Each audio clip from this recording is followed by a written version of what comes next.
ਸਾਲ 2016 ਦੇ math lecture cadre paper solve ਵਾਲੀ ਇਹ ਆਪਣੀ 7th ਵੀਡੀਓ ਆ। ਪਹਿਲੀਆਂ 6 ਵੀਡੀਓਜ਼ ਵਿੱਚ ਆਪਾਂ 113 ਤੱਕ ਸਮ ਸੋਲਵ ਕਰ ਚੁੱਕੇ ਹਾਂ।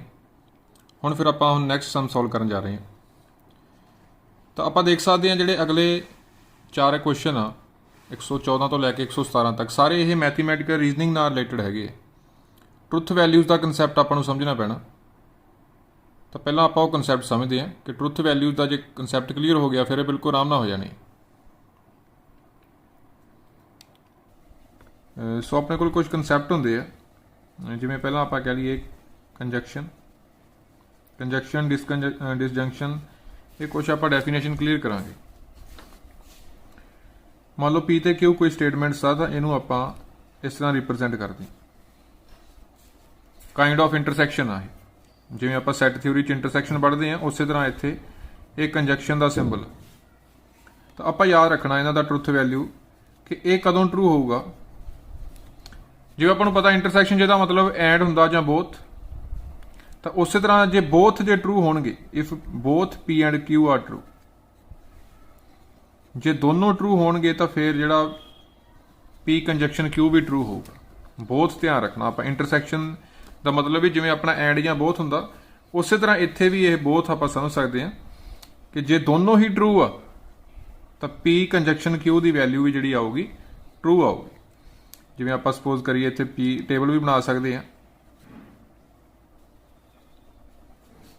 ਜੇ ਦੋਨੋਂ ਟਰੂ ਆ, ਦੇਖੋ ਮੰਨ ਲਓ ਜੇ ਦੋਨੋਂ ਟਰੂ ਆ ਫਿਰ ਇਹਨੇ ਟਰੂ ਆਣਾ। ਇੱਕ ਫਾਲਸ ਹੋ ਗਿਆ ਫਿਰ ਵੀ ਫਾਲਸ, ਮੰਨ ਲਓ ਪਹਿਲਾ ਫਾਲਸ ਹੋ ਗਿਆ ਦੂਜਾ ਟਰੂ ਫਿਰ ਵੀ ਫਾਲਸ, ਦੋਨੋਂ ਫਾਲਸ ਹੋ ਗਏ ਫਿਰ ਵੀ ਫਾਲਸ। ਤੁਸੀਂ ਮੇਨ ਗੱਲ ਆ ਯਾਦ ਰੱਖਣੀ ਹੈ ਕਿ P conjunction Q is true if both P and Q are true. Intersection ਨਾਲ ਇਹਨੂੰ ਆਪਾਂ ਰਿਲੇਟ ਕਰਕੇ ਦੇਖ ਸਕਦੇ ਹਾਂ। ਸੈਟ ਥਿਊਰੀ 'ਚ ਇੰਟਰਸੈਕਸ਼ਨ ਪੜ੍ਹਦੇ ਹਾਂ, ਸਿਮਿਲਰ ਕੰਸੈਪਟ। ਫਿਰ ਨੈਕਸਟ ਆ ਆਪਣੇ ਕੋਲ ਡਿਸਜੰਕਸ਼ਨ। ਇਹ ਹੈਗਾ ਆਪਣੇ ਕੋਲ P, ਜਿਵੇਂ P ਯੂਨੀਅਨ Q ਦਾ ਸਿੰਬਲ ਹੁੰਦਾ, ਸੋ ਸਿਮਿਲਰ ਇੱਥੇ ਆਪਾਂ ਰਿਲੇਟ ਕਰ ਸਕਦੇ ਹਾਂ। ਇੱਥੇ ਆਪਾਂ ਜਿਵੇਂ ਯੂਨੀਅਨ ਦਾ ਮਤਲਬ ਆਪਾਂ ਕਹਿੰਦੇ ਹੁੰਦੇ ਆ ਔਰ ਜਾਂ ਐਟਲੀਸਟ ਵਨ। ਯੂਨੀਅਨ ਦਾ ਜਿਵੇਂ ਆਪਾਂ ਸੈਟ ਥਿਊਰੀ 'ਚ ਕਹਿੰਦੇ ਆ ਵੀ ਜਿੱਥੇ ਔਰ ਲਿਖਿਆ ਹੋਵੇ ਜਾਂ ਐਟਲੀਸਟ ਵਨ ਲਿਖਿਆ ਹੋਵੇ ਉਹ ਯੂਨੀਅਨ ਹੁੰਦੀ ਹੈ। ਵੀ ਜੇ ਕੋਈ ਚੀਜ਼ ਇੱਕ ਸੈੱਟ 'ਚ ਹੈਗੀ ਹੈ, ਐਟਲੀਸਟ ਵਨ ਸੈੱਟ 'ਚ ਹੈਗੀ ਆ ਤਾਂ ਯੂਨੀਅਨ 'ਚ ਹੋਊਗੀ। ਸੋ ਉਸੇ ਤਰ੍ਹਾਂ P disjunction Q is true if at least one of P or Q is true।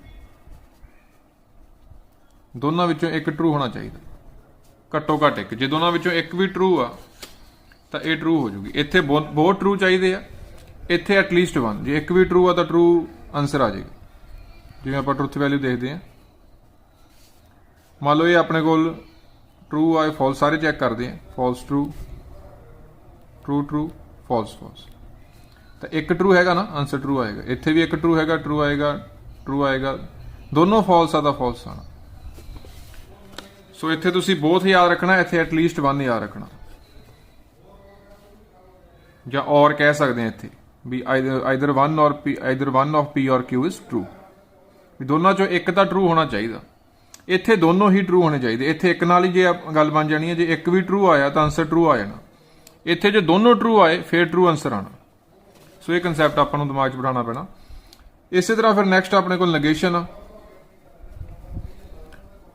ਕਿਸੇ ਸਟੇਟਮੈਂਟ ਦਾ ਨੈਗੇਟਿਵ ਲੈ ਲਈਏ ਆਪਾਂ, ਉਹਨੂੰ ਨੈਗੇਟਿਵ ਸਟੇਟਮੈਂਟ 'ਚ ਬਦਲ ਦਈਏ। ਨੈਗੇਸ਼ਨ ਜਿਵੇਂ ਕਾਈਂਡ ਆਫ ਕੰਪਲੀਮੈਂਟ ਹੁੰਦਾ, ਜਿਵੇਂ ਆਪਾਂ ਸੈਟ ਥਿਊਰੀ 'ਚ ਕੰਪਲੀਮੈਂਟ ਕਰਦੇ ਹਾਂ ਕਿਸੇ ਸੈਟ ਦਾ, ਉਸੇ ਤਰ੍ਹਾਂ ਇੱਥੇ ਨੈਗੇਸ਼ਨ ਆ। ਤਾਂ ਇੱਥੇ ਇੱਕ ਬਹੁਤ ਇੰਪੋਰਟੈਂਟ ਫਾਰਮੂਲਾ ਕਰਾਂਗੇ ਆਪਾਂ, ਜੋ ਕਿ ਬਹੁਤ ਜ਼ਿਆਦਾ ਯੂਜ਼ ਹੋਊਗਾ ਆਪਣਾ। P ਇੰਪਲਾਈਜ਼ Q ਦਾ ਇੱਥੇ ਆਪਣੇ ਕੋਲ ਡਾਇਰੈਕਟ ਫਾਰਮੂਲਾ ਹੈਗਾ, ਨੈਗੇਸ਼ਨ P ਡਿਸਜੰਕਸ਼ਨ Q। ਇਹ ਫਾਰਮੂਲਾ ਸਭ ਤੋਂ ਵੱਧ ਯੂਜ਼ ਹੋਊਗਾ। P ਇੰਪਲਾਈਜ਼ Q, ਇਹਨੂੰ ਆਪਾਂ ਕਿਵੇਂ ਲਿਖ ਸਕਦੇ ਹਾਂ? ਇੰਪਲਾਈਜ਼ ਦੀ ਥਾਂ ਤੇ ਆਪਾਂ ਡਿਸਜੰਕਸ਼ਨ ਪਾ ਦੇਣਾ, ਜਿਹੜਾ ਅਗਲਾ ਹੋਊਗਾ ਆਪਣਾ ਉਹਦਾ ਨੈਗੇਸ਼ਨ ਲੈ ਲੈਣਾ। ਸੋ ਵੈਰੀ ਇੰਪੋਰਟੈਂਟ ਫਾਰਮੂਲਾ, ਇਹ ਆਪਾਂ ਯਾਦ ਰੱਖਣਾ। ਬਹੁਤ ਜ਼ਿਆਦਾ ਆਪਣਾ ਹੈਲਪਫੁਲ ਹੈ ਫਾਰਮੂਲਾ। ਬਹੁਤੇ ਸਾਰੇ ਕੁਐਸਚਨ ਇਸੇ ਫਾਰਮੂਲੇ ਦੇ ਬੇਸ ਤੇ ਆਪਣੇ ਹੋ ਜਾਣੇ। ਫਿਰ ਨੈਕਸਟ ਕੁਛ ਆਪਣੇ ਕੋਲ ਜਿਵੇਂ ਸੈਟ ਥਿਊਰੀ ਵਿੱਚ ਹੁੰਦੇ ਆ ਆਪਣੇ ਕੋਲ ਡੀ ਮੋਰਗਨ ਡਿਸਟ੍ਰੀਬਿਊਟਰ, ਸਿਮਿਲਰ ਇੱਥੇ ਹੈ। ਜਿਵੇਂ ਸੈਟ ਥਿਊਰੀ 'ਚ ਆਪਣੇ ਕੋਲ ਡੀ ਮੋਰਗਨ ਹੁੰਦਾ ਕਿ ਸਾਰੇ ਦਾ ਕੰਪਲੀਮੈਂਟ ਜੇ ਇਕੱਲੇ ਦੇ ਚੇਂਜ ਕਰਨਾ ਤਾਂ ਯੂਨੀਅਨ ਇੰਟਰਸੈਕਸ਼ਨ ਬਣ ਜੂਗੀ। ਇੰਟਰਸੈਕਸ਼ਨ ਹੋਵੇ ਤਾਂ ਯੂਨੀਅਨ ਬਣ ਜੂ। उस तरह इत्थे है, मान लो सारे का आपां नगेशन लईए तो विचकारला साइन चेंज हो जाना है। सिमिलरली सैकेंड सारे का जे आपां नगेशन लै रहे हैं तो विचकारला साइन अगेन चेंज हो जाऊगा। सो जिवें डी मॉर्गन लॉ आ उत्थे उस तरह इत्थे भी लॉज हैगे आ। सिमिलरली अपने डिस्ट्रीब्यूटिव लॉज हुंदे आ कि ए यूनियन बी, पहला ए बी ना यूनियन इंटरसैक्शन बार, फिर ए दी सी ना यूनियन। सिमिलरली ए इंटरसैक्शन बी यूनियन सी की हुंदा अपने कोल ए दी बी ना इंटरसैक्शन यूनियन बार, दैन ए दी सी ना इंटरसैक्शन। सो सिमिलरली आप इत्थे देख सकते हैं पहला पी दी क्यू नाल इंटरसैक्शन बार, फिर पी दी आर नाल। Similarly second distributive law P दी क्यू नाल union bar, kind of union ही आपां इहनूं बोल दिया करांगे, पी इंटरसैक्शन नाल। सो सैट थ्योरी नाल अपने ऑलमोस्ट रिलेट करके आपां क्वेश्चन करांगे। फिर अपने कोल दो चीज़ां होर हैगियां, टोटोलॉजी ते कॉन्ट्राडिक्शन। टोटोलॉजी का मतलब आ भी जिहड़ा ऑलवेज ट्रू होवे कि कुछ भी आपां भरीए it is true for all truth values, कि ट्रू भरीए फॉल्स भरीए आंसर जे ऑलवेज ट्रू आ रहा तो आपां उस स्टेटमेंट नूं की कहांगे, टोटोलॉजी। इस तरह जे ऑलवेज फॉल्स आ रहा तो आपां नूं कहांगे this is contradiction. Always true वाला टोटोलॉजी है, ऑलवेज फॉल्स वाला कॉन्ट्राडिक्शन। इनू आप जो सैट थ्योरी में रिलेट करके देखना हो तो आप यूनीवर्सल सैट नाल रिलेट करके देख सकते हैं। ऑलवेज ट्रू यूनीवर्सल सैट तो ऑलवेज फॉल्स फाई। जिवें सपोज आप किसी का पी का आप डिसजंक्शन करिए नगेशन पी नाल, ठीक है ना, तो ये जिवें आप हुण समझ सकते हैं भी ए यूनीयन ए कॉम्पलीमेंट, तो ए यूनीयन ए कॉम्पलीमेंट यूनीवर्सल आ जाता हुंदा। सो यू आ जाऊगा इत्थे, टोटोलॉजी आ जाऊगा। देख के देख लो तो इन्हां चों देखो कुछ भी ट्रुथ वैल्यू लाओगे, जे इनू ट्रू लिया तो यह फॉल्स हो जाऊगा, इनू फॉल्स लिया तो यह ट्रू हो जाऊगा। एक तो ट्रू रहूगा है ना, सो आंसर ने हमेशा की आना, ट्रू आना। This is tautology. Similarly J P का तुसीं कंजक्शन करो, अगेन इनू ट्रू लाओगे तो यह फॉल्स आ जाऊगा, इनू फॉल्स लाओगे तो यह ट्रू आ जाऊगा। सो दोनों ट्रू तो कदे बनने नहीं, so answer will always be false. इनू फाई नाल रिलेट करांगे, कॉन्ट्राडिक्शन मतलब ऑलवेज फॉल्स आना है। सो ये एक दो इंपॉर्टेंट रिजल्ट आ जिहड़े ये भी आप यूज करांगे कि ये हमेशा ट्रू रहूगा। किसी का भी वो नगेशन नाल आपां डिसजंक्शन कर दिए, किसी का नगेशन नाल कंजक्शन कर दिए तो वह हमेशा फॉल्स होगा। सो ये कुछ जो आप रिजल्ट रिवाइज चंगी तरह कर लेने हैं, फिर अपने जोड़े सारे क्वेश्चन आ जोड़े अपने मैथीमैटिकल रीजनिंग नाल रिलेटेड बहुत आसानी ना हो जाएंगे। सो कुछ क्वेश्चन आप सैट थ्योरी नाल रिलेट करके कराया करांगे, जिथे अपने फॉर्मूले वगैरह डायरैक्ट लगते हो इस तरह के, तो कुछ क्वेश्चन फिर आप जस्ट जोड़े आ ट्रुथ वैल्यू के बेस पर ही कराया करांगे। सो थोड़ा याद रखना, कंजक्शन वेले बोथ है इत्थे, इंटरसैक्शन बोथ, यूनीयन समझ सकते हो एटलीस्ट वन या और लिख दईदा भी दोनों चो एक ट्रू होना चाहिए। फिर नगेशन आ डी मॉर्गन डिस्ट्रीब्यूटिव तो आ बेसिक अपने को। बाकी उस तरह भी किसी का आपदे नाल जे आपां यूनियन करिए या इंटरसैक्शन करिए उही आंसर आना, जिवें अपने आइटम इंपॉर्टेंट ला होंदे आ। सो सैट थ्योरी नाल रिलेटेड ही अपने कोल कंसैप्ट हैगे। तो हम देखते हैं फिर आप क्वेश्चन ते आने। The conjunction of two statements P and Q is true. तो कंजक्शन मतलब जो अपना फस्ट सीगा इंटरसैक्शन वाला एक तरह का, तो इंटरसैक्शन वाला आपां नूं डायरैक्ट याद होना चाहिए, एंड है मतलब। तो conjunction of two statements P and Q कदों ट्रू होगी, जो एंड या बोथ ट्रू होणगे, बोथ ट्रू होने चाहिए। सो पी भी ट्रू होना चाहिए तो क्यू भी ट्रू होना चाहिए। ऑप्शन आ जाऊगा option number C, both A and B. जिहड़ा आपां डिसजंक्शन कीता सीगा दूजे नंबर ते वो च की सीगा, इस तरह आप सिंबल पाते सी, वो च हैगा अपना आइदर वन ऑफ पी और क्यू इज ट्रू, उन्हां च एक ट्रू होना चाहिए, कंजक्शन वेले बोथ होने चाहिए। फिर next, if the statements P and Q are defined as, P हैगा the integer n is odd, integer n is odd, इनू पी का नाम देता स्टेटमेंट को। क्यू हैगा the integer n square is odd, then P implies Q. ਤਾਂ P implies Q ਦੇਖੋ, ਇੱਕ ਤਾਂ ਆਪਾਂ ਉੱਥੇ ਚਲੋ ਫਾਰਮੂਲਾ ਕੀਤਾ ਸੀਗਾ ਕਿ ਇਹਦਾ ਫਾਰਮੂਲਾ ਕੀ ਹੁੰਦਾ, ਆਹ ਵਾਲਾ ਇੱਕ ਫਾਰਮੂਲਾ ਕੀਤਾ ਸੀਗਾ ਨੈਗੇਸ਼ਨ P ਯੂਨੀਅਨ Q ਵਾਲਾ। ਇਸ ਤੋਂ ਇਲਾਵਾ ਇੱਕ ਤੁਸੀਂ ਇੱਕ ਇਹ ਵੀ ਗੱਲ ਯਾਦ ਰੱਖਣੀ ਹੈ ਕਿ ਇਹ ਹਮੇਸ਼ਾ ਟਰੂ ਹੁੰਦਾ except one case, this is always true except when P is true and Q is false। कहने का मतलब भी मान लो आ P आ Q आ, P implies Q आ, इत्थे आपां कुछ भी सारियां ऑप्शन करके देखते हैं, सारियां पॉसीबल वैल्यूज़। तो जो P ट्रू आ ते Q फॉल्स आ, सिर्फ आ वाले केस नूं छड्ड के ये हमेशा ही बाकी बारे ट्रू ही हुंदा। जे P ट्रू आ Q फॉल्स आ then only it will be false, otherwise always true. बाकी सारियां ट्रुथ वैल्यूज लिए P इंप्लाइज Q ट्रू रहना गा, सिर्फ आ केस छड्डना आपां। जो P ट्रू होया Q फॉल्स होया उदों P इंप्लाइज Q ने फॉल्स आना गा, अदरवाइज ऑलवेज ट्रू। तो आपां नूं इत्थे की कह रहा, P integer n is odd, the integer n square is odd. तो देखो जे एन ऑड आ तो एन स्केयर भी ऑड होगा, क्लीयर ही है। P इंप्लाइज Q आ, P इंप्लाई कर रहा Q नूं, हमेशा ही तुहानूं क्या इंप्लाई करना, बस एक केस इस तरह का होगा जे मान लो ये P ट्रू हुंदा तो Q जे फॉल्स हो जे फिर फॉल्स रहना इन्हें। तो देखो जे इंटीजर एन ऑड आता तो स्केयर भी कितना होगा, ऑड ही होगा। किसी भी ऑड नंबर का स्केयर अपने को ऑड हुंदा गा, 3 का स्केयर 9 आ, 5 का स्केयर 25 आ, सो ट्रू है। फिर नेक्स्ट है the P union Q intersection minus P union minus Q is false, then the truth values of P and Q। तो देखो किवें करांगे,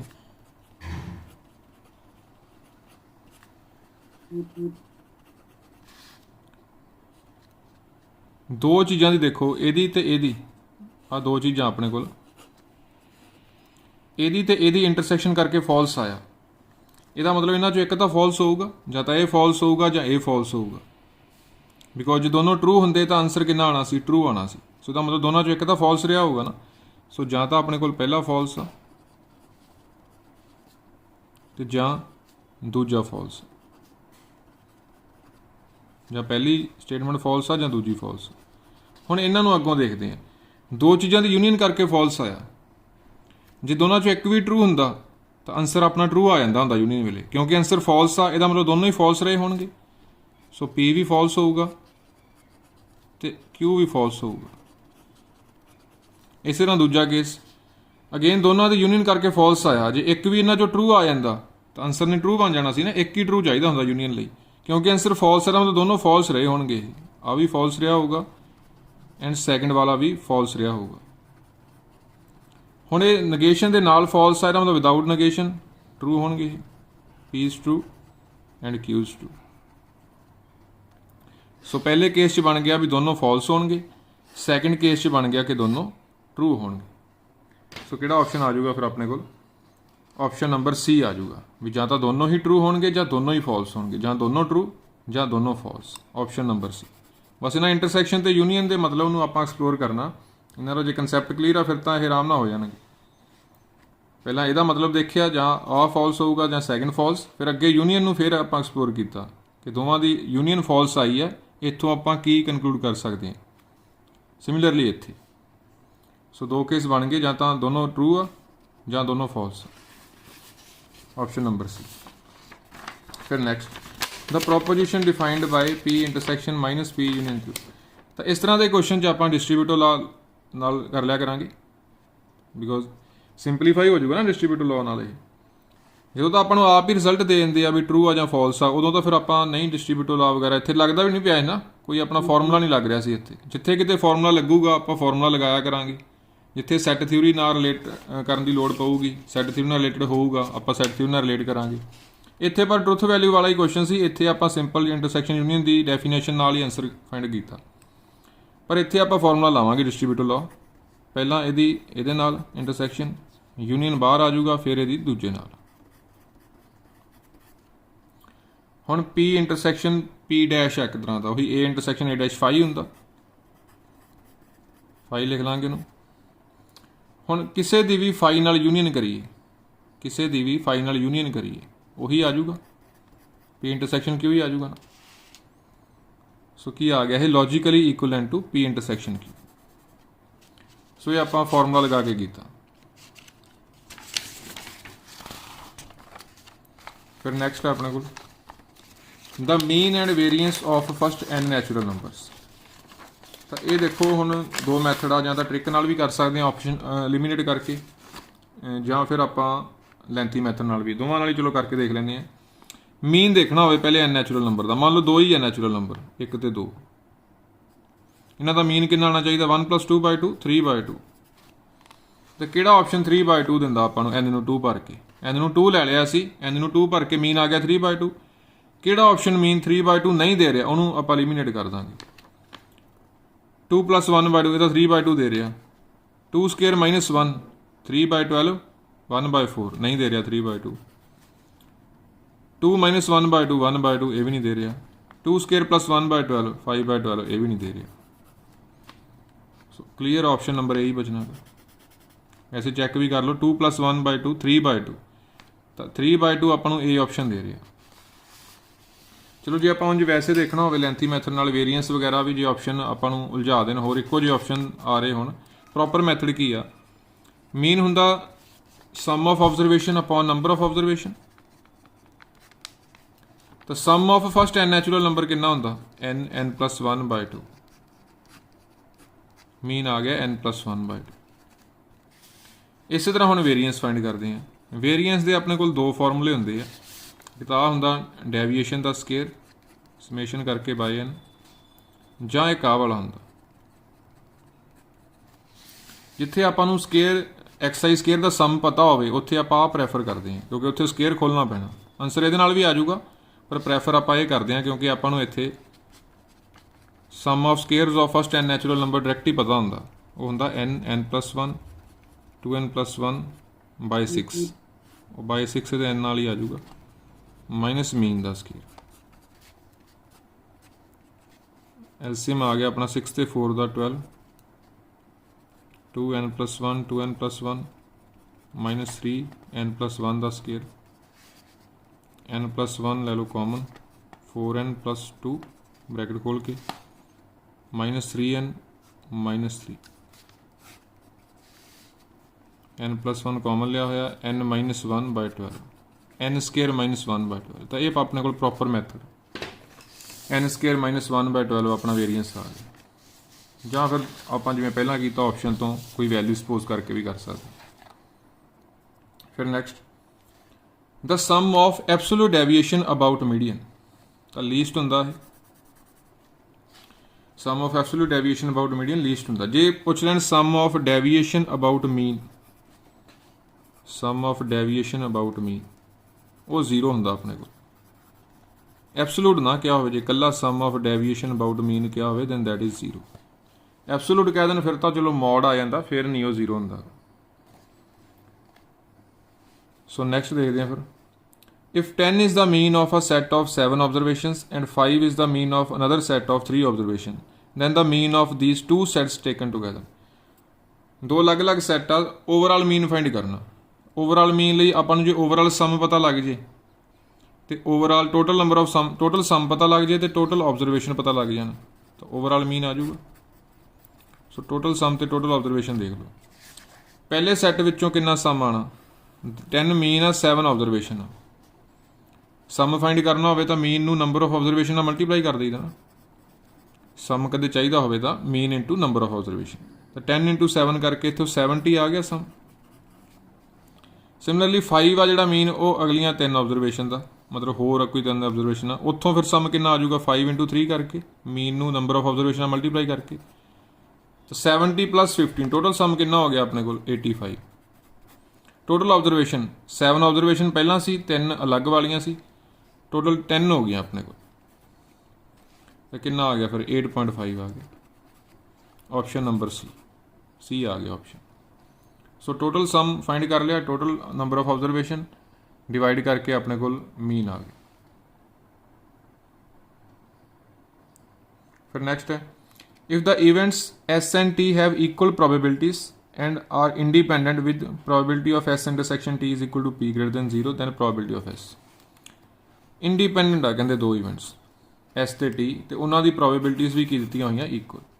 ਤਾਂ ਜੇ ਦੋ ਇਵੈਂਟ ਇੰਡੀਪੈਂਡੈਂਟ ਆ ਤਾਂ PS ਇੰਟਰਸੈਕਸ਼ਨ T ਕਿੰਨਾ ਹੁੰਦਾ, PS ਇੰਟਰਸੈਕਸ਼ਨ PT ਇੰਟਰਸੈਕਸ਼ਨ ਮਤਲਬ ਮਲਟੀਪਲਾਈ ਹੋ ਜਾਂਦਾ ਹੈ probability of S multiply by probability of T ਜੇ ਇੰਡੀਪੈਂਡੈਂਟ। ਬੇਸਿਕ ਜਿਹਾ ਰਿਜ਼ਲਟ ਆ ਇਹ P ਦਿੱਤਾ ਹੋਇਆ, ਤੇ ਇਹਨਾਂ ਦੀ ਪ੍ਰੋਬੇਬਿਲਿਟੀਜ਼ ਵੀ ਇਕੁਅਲ ਆ। ਜਿੰਨੀ S ਦੀ ਪ੍ਰੋਬੇਬਿਲਿਟੀ ਆ ਉਨੀ ਹੀ T ਦੀ ਆ। ਆਪਾਂ S ਦੀ ਫਾਈਂਡ ਕਰਨੀ ਹੈ, ਸੋ T ਵਾਲੇ ਨੂੰ ਵੀ ਪ੍ਰੋਬੇਬਿਲਿਟੀ ਆਫ S ਭਰ ਦਿੰਦੇ, ਸੇਮ ਆ probability of T and probability of S। Probability of S the square P ਹੋ ਗਿਆ, ਤਾਂ ਪ੍ਰੋਬੇਬਿਲਿਟੀ ਆਫ S ਕਿੰਨੀ ਹੋ ਗਈ ਫਿਰ, ਅੰਡਰ रूट P आ गया।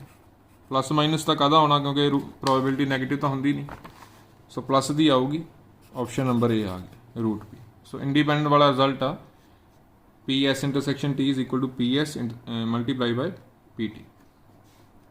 फिर next, in case of tossing an ordinary die the set of events exhaustive mutually exclusive both A and B neither A and B।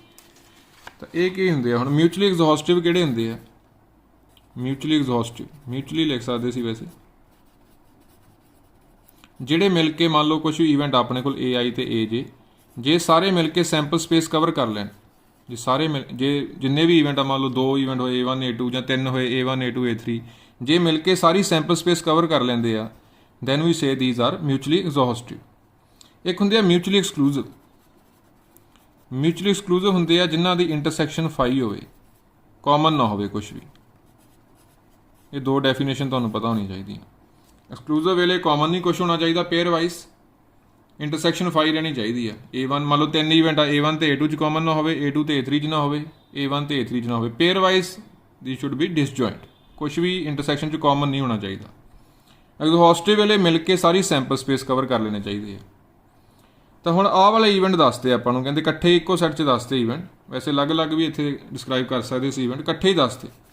ਤਾਂ ਹੁਣ ਆਪਾਂ ਦੇਖ ਸਕਦੇ ਹਾਂ ਇਹ ਸਾਰੀ ਸੈਂਪਲ ਸਪੇਸ ਹੀ ਕਵਰ ਕਰ ਲਈ। ਇੱਕ ਡਾਈ ਨੂੰ ਸੁੱਟਿਆ ਸੈਂਪਲ ਸਪੇਸ 'ਚ, ਆਹੀ ਐਲੀਮੈਂਟ ਬਣਨੇ ਆ ਨਾ, ਸੋ ਮਿਊਚੁਅਲੀ ਐਗਜ਼ੌਸਟਿਵ ਹੈਗੇ ਆ। ਇਹਨਾਂ 'ਚ ਕਾਮਨ ਵੀ ਕੁਛ ਨਹੀਂ ਗਾ, ਠੀਕ ਹੈ। ਜਾਂ ਤਾਂ 1 ਆਊਗਾ, ਕੁਛ ਕਾਮਨ ਨਹੀਂ ਨਾ, ਜਾਂ 2 ਆਊਗਾ, ਜਾਂ 3 ਆਊਗਾ, ਜਾਂ 4 ਆਊਗਾ, 5 ਆਊ, ਜਾਂ 6, ਇਹਨਾਂ 'ਚੋਂ ਕੁਛ ਕਾਮਨ ਨਹੀਂ ਆ ਸਕਦਾ। ਸੋ ਐਕਸਕਲੂਸਿਵ ਵੀ ਹੈਗੇ ਆ ਇਹ। ਆਪਸ਼ਨ A ਵੀ ਟਰੂ ਆ, ਆਪਸ਼ਨ B ਵੀ ਟਰੂ ਆ, ਬੋਥ A ਐਂਡ B ਆਊਗਾ। ਮਿਲ ਕੇ ਸਾਰੀ ਸੈਂਪਲ ਸਪੇਸ ਵੀ ਬਣਾ ਰਹੇ ਆ, ਤੇ ਇਹਨਾਂ 'ਚ ਕੁਝ ਕਾਮਨ ਵੀ ਹੈ ਨਹੀਂ, ਡਿਸਜੁਆਇੰਟ ਈਵੈਂਟਸ ਆ।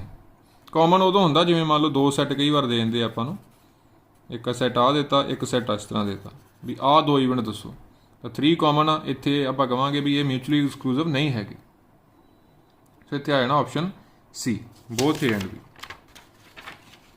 ਫਿਰ ਨੈਕਸਟ ਦੇਖੋ,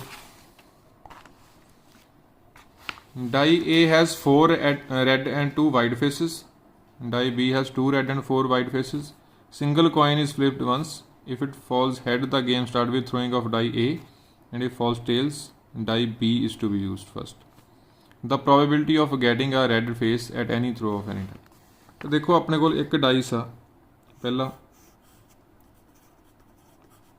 वो 4 रेड फेस आ ਤੇ 2 ਵਾਈਟ ਫੇਸ। ਡਾਈਸ ਆਪਾਂ ਵੈਸੇ ਹੀ ਬਣਾ ਲਿਆ ਵੀ ਡਾਈਸ ਤੇ 4 ਰੈੱਡ ਫੇਸਿਸ ਆ, 2 ਵਾਈਟ ਫੇਸਿਸ ਹੈਗੇ। ਤੇ ਡਾਈ ਜਿਹੜਾ B ਆ ਉਹਦੇ 'ਚ 2 ਰੈੱਡ ਆ ਤੇ 4 ਵਾਈਟ, 2 ਤਰ੍ਹਾਂ ਦੇ ਡਾਈਸ ਆ ਆਪਣੇ ਕੋਲ। A single coin is flipped ਵੰਸ।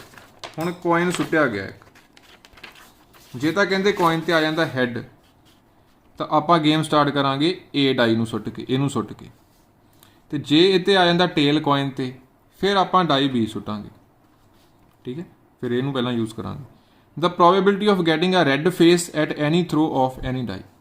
Probability ਦੱਸੋ, ਚਲੋ ਜਿਹੜਾ ਵੀ ਮਰਜ਼ੀ ਡਾਈ ਸੁੱਟਿਆ ਤੁਸੀਂ ਵੀ ਉਹ 'ਤੇ ਰੈੱਡ ਆਇਆ ਹੋਊਗਾ। ਤਾਂ ਕੇਸਿਸ ਬਣਨਗੇ ਨਾ, ਕੇਸ ਬਣ ਕੇ ਵੀ ਹੋ ਸਕਦਾ ਆਹ ਡਾਈ ਦੀ ਵਾਰੀ ਆਈ ਹੋਵੇ, ਹੋ ਸਕਦਾ ਆਹ ਡਾਈ ਦੀ ਵਾਰੀ ਆਈ ਹੋਵੇ।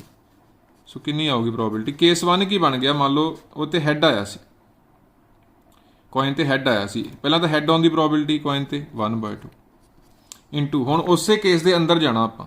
ਹੈੱਡ ਆਇਆ ਸੀ ਤਾਂ ਇਹਦਾ ਮਤਲਬ ਡਾਈ A ਸੁੱਟਿਆ ਗਿਆ, ਡਾਈ A ਸੁੱਟਿਆ ਗਿਆ, ਉਹ 'ਤੇ ਚਾਹੀਦਾ ਕੀ ਆਪਾਂ ਨੂੰ ਅਲਟੀਮੇਟਲੀ ਰੈੱਡ ਫੇਸ। ਤਾਂ ਰੈੱਡ ਫੇਸ ਆਉਣ ਦੀ 4/6। ਇਹ ਪਹਿਲਾ ਕੇਸ ਓਕੇ ਹੋ ਗਿਆ। ਪਹਿਲਾਂ ਆਪਣੇ ਕੋਲ ਹੈੱਡ ਆਉਣ ਦੀ ਮਲਟੀਪਲਾਈ ਬਾਈ, ਫਿਰ ਜਦੋਂ ਡਾਈ ਸੁੱਟਿਆ ਉਹ ਤੋਂ ਅੱਗੇ ਰੈੱਡ ਫੇਸ ਆਉਣ ਦੀ। ਹੁਣ ਨੈਕਸਟ ਕੇਸ ਸ਼ੁਰੂ ਕਰਨ ਲੱਗੇ ਹਾਂ, ਉਦੋਂ ਪਹਿਲਾਂ ਪਲੱਸ ਪਾ ਲਈਦਾ, ਕੇਸ ਨੂੰ ਆਪਸ 'ਚ ਐਡ ਕਰੀਦਾ। ਦੂਜਾ ਕੇਸ, ਜੇ ਕੋਇਨ 'ਤੇ ਟੇਲ ਆਇਆ ਸੀ, तो अगेन टेल आने की प्रोबेबिलिटी 1/2 है। हुण इस केस के अंदर जावांगे होर मल्टीप्लाई बाय, क्योंकि टेल आया सी तो दूजा डाई सुट्टिया गया सी, ਉਹਦੇ ਤੇ ਫਿਰ ਅੱਗੋਂ ਰੈੱਡ ਫੇਸ ਆਉਂਦੀ। ਅਲਟੀਮੇਟਲੀ ਤਾਂ ਆਪਾਂ ਨੂੰ ਰੈੱਡ ਫੇਸ ਹੀ ਚਾਹੀਦਾ ਨਾ, ਆਪਾਂ ਕਾਹਦੀ ਪ੍ਰੋਬੇਬਿਲਿਟੀ ਫਾਈਂਡ ਕਰ ਰਹੇ ਹਾਂ, ਦੋਨਾਂ ਕੇਸ 'ਚ ਰੈੱਡ ਫੇਸ ਆਉਂਦੀ, ਲਾਸਟ ਤੇ ਰੈੱਡ ਫੇਸ ਆਉਣਾ ਚਾਹੀਦਾ। ਸੋ 2/6 ਹੈ। ਬਸ ਦੇਖ ਲਓ ਕਿੰਨਾ ਬਣ ਗਿਆ, 4/12 + 2/12 ਡੈਟ ਇਜ਼ 6/12, 1/2 ਆ। ਆਪਸ਼ਨ ਨੰਬਰ ਏ ਬਣ ਗਿਆ 1/2। ਫਿਰ ਨੈਕਸਟ यूनियन दी हुई है अपन इंटरसैक्शन दी आ, पी ए डैश कह लो या पी ए बार दिता। ईवेंट्स ए ते बी की होणगे, इंडिपेंडेंट होणगे। इंडिपेंडेंट आपां हुणे पिछे कीता सी भी जे इंटरसैक्शन करके P A into P B आ जाए then we say these are independent. Exclusive कीता सी भी इंटरसैक्शन जे 0 आ जाए, फाई होवे इंटरसैक्शन उहदी प्रोबेबिलिटी 0 आ जाए then these are mutually exclusive. Exhaustive मतलब मिल के सारी सैंपल स्पेस कवर कर लैन। यूनीयन दी 1 हो जाए, यूनीयन दी 1 तो है नहीं, एग्जॉस्टिव तो कदे होने हैं या none of these. Basically independent या म्यूचुअली एक्सक्लूसिव तो चैक करना, जे ना हो तो फिर नन ऑफ दी ला देंगे। तो ਆਪਾਂ ਨੂੰ इंटरसैक्शन गिवन आ, पी ए इतों लभ लो, पी भी लभना रह गया, जे पी भी मिल जाए सारा कुछ चैक हो जाऊगा। वैसे तो म्यूचुअली एक्सक्लूसिव भी है नहीं गे, इंटरसैक्शन 1/3 या 0 है नहीं गी, आ भी ऑप्शन कटिया है सीधा ही। वैसे तो ए या डी चो ही है, इंडिपेंडेंट देखना आप, जो इंडिपेंडेंट होए फिर तो ये नहीं तो डी। तो पी ए पहला, पी ए इतों कितना आऊगा, पी ए बार तो 1 - 1/2, 1/2 ही आ गया। बस प्रोबेबिलिटी ऑफ बी लभनी है हुण आपां बेसिक फार्मूला ला के। Now P A union B कितना हुंदा अपने कोल, P A plus P B minus intersection. P A हैगा 1/2, पी बी फाइंड करना, यूनीयन भी हैगी 5/6, इंटरसैक्शन 1/3। ये बन गया ऐड करके 3 - 2, ये 1/6 बन गया। इधर आके ने 5/6 - 1/6 4/6 बन गया, 4/6 डैट इज 2/3। सो 2/3 बन गया। हुण P A into P B करके देखते हैं आप इंटरसैक्शन के इक्वल आंदा कि नहीं। 1/2 इंटू 2/3 करके देखो, 1/3 आ गया। इंटरसैक्शन भी तो इन्नी सी, इंटरसैक्शन भी 1/3 सी, अपना सी इंटरसैक्शन भी 1/3 सी, P A into P B करके भी 1/3 आ गया। सो इसका मतलब की है independent, these are independent events. फिर नैक्सट ए यूनीयन बी, इतने प्रोबेबिलिटी चाहिए सी, probability of A union B इन्नी है, इंटरसैक्शन की इन्नी है, ए बार इन्ना। सिमिलर जिहा क्वेश्चन है, उही है सारा कुछ। ए बाय बी की प्रोबेबिलिटी फाइंड करनी है। एक्चुअली सगों रिलेटेड क्वेश्चन आ, फायदा हो जाना। पी बी आप फाइंड कर चुके हैं ना, पी बी की लोड़ पैनी है। पी बी कितना आया सी 2/3, यही पी बी आप इत्थे यूज़ कर लाँगे बिकॉज सारी स्टेटमेंट वही है। यूनीयन भी 5/6, इंटरसैक्शन 1/3, ए बार दी हैगी 1/2। बस फार्मूला तुहानूं पता होवे पी ए बाय बी का, कंडीशनल प्रोबेबिलिटी हुंदी है पी ए बाय बी। ਇਹਦਾ मतलब भी पता होना चाहिए, फार्मूला भी। कई जगह ਇਹਦਾ मतलब काम आंदा, मतलब हुंदा ਇਹਦਾ probability of A when B is given. कई बार ਇਹਦਾ वैसे मीनिंग काम आ जाता, तो कई बार फिर फार्मूला काम आंदा ਜਦੋਂ ਸਾਰੀਆਂ वैल्यूज़ गिवन होण। P A by B upon P B, ये फार्मूला होंदा। P A intersection B, P A intersection B, A by B तो फाइंड ही कर रहे हैं। P A intersection B upon P B, intersection की हैगी 1/3, पी बी की हैगी अपने कोल आप फाइंड करके चुके हैं हुणे। कितनी फाइंड की सी उपरले जी 2/3, पी बी हैगा अपने कोल 2/3। सो कैंसल हो गया, आंसर कितना आ गया 1/2, 1/2 दैट इज 0.50। कई बार ਇਹਦਾ वैसे मतलब ਕੰਮ आ जाता ਆਪਾਂ ਨੂੰ। ਇੱਥੇ ਤਾਂ ਚਲੋ ਫਾਰਮੂਲਾ ਲਗਾ ਕੇ ਡਾਇਰੈਕਟ ਆ ਗਿਆ। ਕਈ ਵਾਰ ਇਸ ਤਰ੍ਹਾਂ ਦਾ ਕੁਐਸਚਨ ਆ ਜਾਂਦਾ ਹੁੰਦਾ, ਗਿਵਨ ਕੁਛ ਨਹੀਂ ਹੁੰਦਾ, ਜਸਟ ਇਹਦੀ ਪ੍ਰੋਬੇਬਿਲਿਟੀ ਫਾਈਂਡ ਕਰੋ,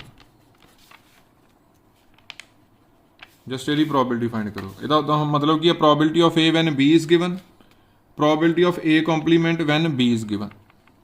ਦੋਨਾਂ ਕੇਸਾਂ 'ਚ B ਗਿਵਨ ਆ, ਤਾਂ ਪਹਿਲਾਂ ਪ੍ਰੋਬੇਬਿਲਿਟੀ ਆਫ A ਫਾਈਂਡ ਕਰਨੀ ਹੈ plus probability of A compliment find करनी है। मतलब यही बन गया ना, प्रोबेबिलिटी ऑफ ए ऐड करो which probability of A complement when B is given. तो कुछ भी गिवन होवे ए दी ते ए कॉम्पलीमेंट दी, इसकी प्रोबेबिलिटी का सम कितना हुंदा, हमेशा 1 हुंदा, क्योंकि ए ते ए कॉम्पलीमेंट मिलकर सारी सैंपल स्पेस कवर कर लैणगे। सो उन्हां दा सम डायरैक्ट ही कितना आ जाऊगा, आंसर 1 आ जाऊगा। कुछ भी आ जाए इत्थे, इस तरह भी आ सकता बी बाय ए प्लस बी कॉम्पलीमेंट बाय बी ते बी कॉम्पलीमेंट मिलकर सैंपल स्पेस कवर करनगे, ए गिवन 1। तो कई बार इनका मतलब आपां नूं काम आ जाता, probability of A when B is given, probability of B when A is given, ਇਸ ਤਰ੍ਹਾਂ ਕਰਕੇ। ਤੇ ਕਈ ਵਾਰ ਫਿਰ ਫਾਰਮੂਲਾ, ਜੇ ਵੈਲਿਊਜ਼ ਦਿੱਤੀਆਂ ਆਪਾਂ ਨੂੰ ਫਿਰ ਜਸਟ ਫਾਰਮੂਲੇ 'ਚ ਵੈਲਿਊਜ਼ ਪੁੱਟ ਕਰੋ, ਫਿਰ ਆਂਸਰ ਆ ਜਾਂਦਾ। ਤਾਂ ਆਪਸ਼ਨ ਨੰਬਰ D ਆ ਗਿਆ ਇਹਦਾ 0.50।